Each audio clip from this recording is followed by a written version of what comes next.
வடகொரிய தலைவர் Kim Jong உன்னின் சமீபத்திய சீன பயணம் பெரிய அளவில் ஊடக கவனம் பெற்றது. ஆனால் அவர் தனது கவச ரயிலில் இருந்து இறங்கும்போது அவருக்கு பின்னால் நின்று கொண்டிருந்த நேர்த்தியான உடையணிந்த ஒரு சிறுமிதான் பார்வையாளர்களின் கவனத்தை ஈர்த்தார். அவர் வடகொரிய தலைவரின் மகள் கிம் ஜூ ஏ. தென்கொரியாவின் உளவு நிறுவனத்தின்படி மிஸ் கிம் தான் அவரது தந்தையின் அரசியல் வாரிசு என்று எதிர்பார்க்கப்படுகிறது.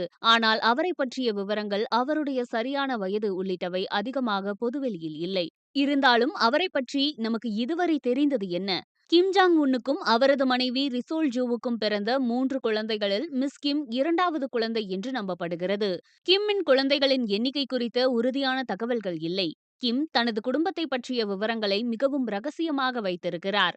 திருமணமாகி சிறிது காலம் ஆன பிறகுதான் தனது மனைவியையே பொதுமக்களுக்கு அறிமுகப்படுத்தினார்.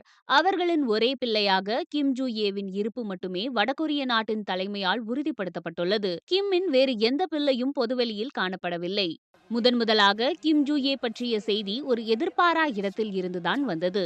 கூடைப்பந்து வீரர் டென்னிஸ் ரோட்மன் 2013ஆம் ஆண்டு தி கார்டியன் செய்தித்தாளுக்கு அளித்த பேட்டியில், வடகொரியாவுக்கான ஒரு பயணத்தின் போது அவர்களின் குழந்தை ஜூ ஏயை தான் கையில் ஏந்தியதாக கூறினார். அதன் பிறகு கிம் ஜூ ஏ பற்றி அதிகம் அறியப்படவில்லை. நவம்பர் 2022 அவர் தன் தந்தையுடன் ஒரு கண்டம் விட்டு கண்டம் பாயும் ஏவுகணை ஏவுதல் நிகழ்வில் தோன்றினார். அதற்கு அடுத்த ஆண்டு பிப்ரவரி மாதத்திற்குள் அவர் தபால் தலைகளில் தோன்றினார்.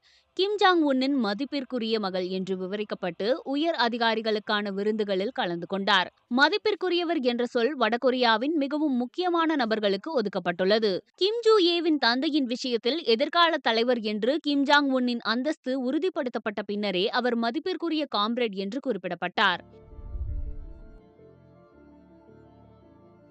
இதே காலகட்டத்தில்தான் தென்கொரியாவின் தேசிய புலனாய்வு சேவை அந்த சிறுமியை பற்றிய சில கூடுதல் விவரங்களை தென்கொரிய சட்டமன்ற உறுப்பினர்களுக்கு வழங்கியதாக AP செய்தி முகமை தெரிவித்துள்ளது.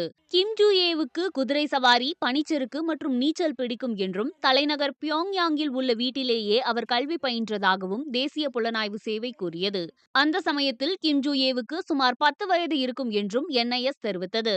ஜனவரி 2024 வாக்கில் NIS மற்றொரு முடிவுக்கு வந்தது. அந்த சிறுமி கிம் ஜாங் உன்னின் சாத்தியமான வாரிசு என்று அவர்கள் குறிப்பிட்டனர். அப்போதிலிருந்து பல சந்தர்ப்பங்களில் கிம் ஜூ ஏ தனது தந்தையுடன் தோன்றியுள்ளார். ICBM ஏவுதல்கள் மற்றும் ராணுவ அணிவகுப்புகளில் மேடைகளின் மையத்தில் கிம் ஜாங் உன் அருகில் நின்று மூத்த ராணுவ தளபதிகளிடமிருந்து ராணுவ மரியாதைகளை பெற்றார். ஆனால் செவ்வாய்க்கிழமை அவர் வடகொரியாவிற்கு வெளியே முதல் முறையாக காணப்பட்டார். மேலும் இந்த பயணம் அவர் தனது தந்தைக்கு பிறகு வடகொரிய தலைவராக பதவியேற்கக்கூடும் என்ற ஊகங்களை அதிகமாக தூண்டியுள்ளன.